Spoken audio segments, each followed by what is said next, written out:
18 दिन बाद फैजाबाद धरना केस के 3 रुकनी इंक्वायरी कमीशन ने फैजाबाद धरना के पीछे शामिल अनासिर, मनसूबा साजों और कानून की खिलाफ वर्जी करने वाले मुतल्लिका अफसरान से मुतालिक अपनी इंक्वायरी रिपोर्ट सुप्रीम कोर्ट में जमा करवानी है। और इस धरने के पीछे शामिल एक अहम किरदार साबिक DGI जनरल फैज हमीद ने 2 बार तलबी के नोटिस को नजरअंदाज करने के बाद बिलाखिर अब इंक्वायरी कमीशन को अपना जवाब जमा करा दिया है, लेकिन खुद कमीशन के सामने पेश होकर नहीं बल्कि जनरल फैज हमीद की तरफ से कमीशन की तरफ से भेजे गए सवालनामे का जवाब दिया गया है।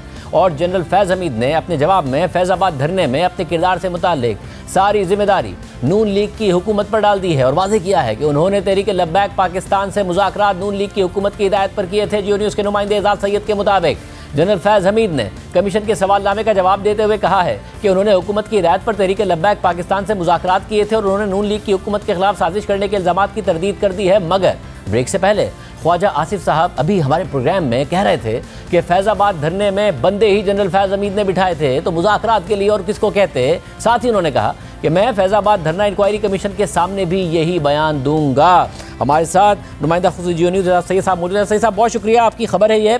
अब क्या जनरल फैज हमीद सारी बातों से बरी जिम्मा हो रहे हैं? क्या क्लीन चिट ले सकते हैं फैजाबाद कमीशन से जिस तरीके से मामला जा रहे हैं? क्या कहिएगा? शाहज़ेब भाई, मुख्तलिफ लोगों के बयान जब आएंगे तो फिर पता लगेगा, लेकिन 2 और मुस्लिम लीग नून के रहनुमा हैं जिनके बयान आ चुके हैं, वो जनरल फैज़ हमीद के बयान की कम अज़ कम तस्दीक कर रहे हैं।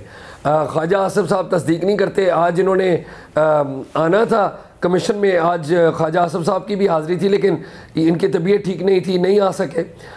लेकिन शाहिद खाकान अब्बासी जो कि साबिक़ वज़ीर आज़म हैं, उस वक्त वज़ीर आज़म थे नून लीग के, उन्होंने बताया था कमीशन को कि 22 नवंबर 2017 को एक कैबिनेट की मीटिंग हुई थी जिसमें मिलिट्री इस्टेब्लिशमेंट के जो उस वक्त के बड़े थे, जनरल बाजवा और ISI के जो चीफ थे, वो तमाम लोग भी थे काबीना के इजलास में।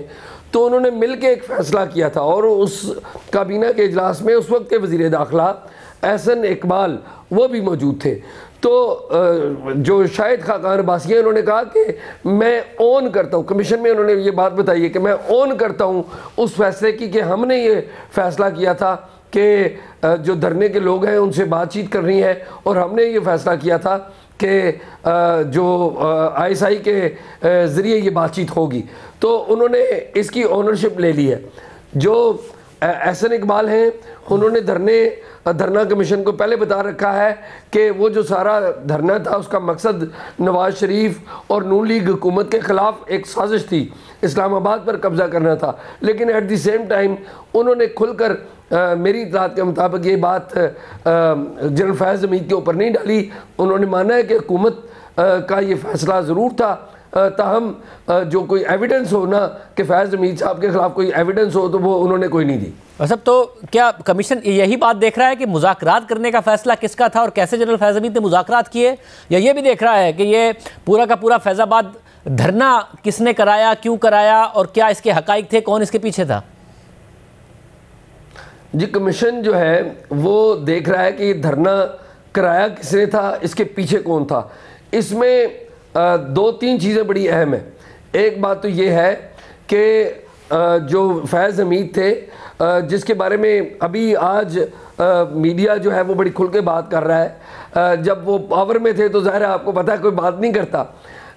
सवाल ये है कि जो फैज़ हमीद हैं उन्होंने क्या अपने तौर पे ये सारा काम किया था या उस वक्त जो ISI के चीफ थे नवीद मुख्तार, जो कि चौधरी मुनीर के ज़रिए शरीफ फैमिली से भी जुड़े हुए हैं, उन्होंने कहा था या किसी और ने कहा था।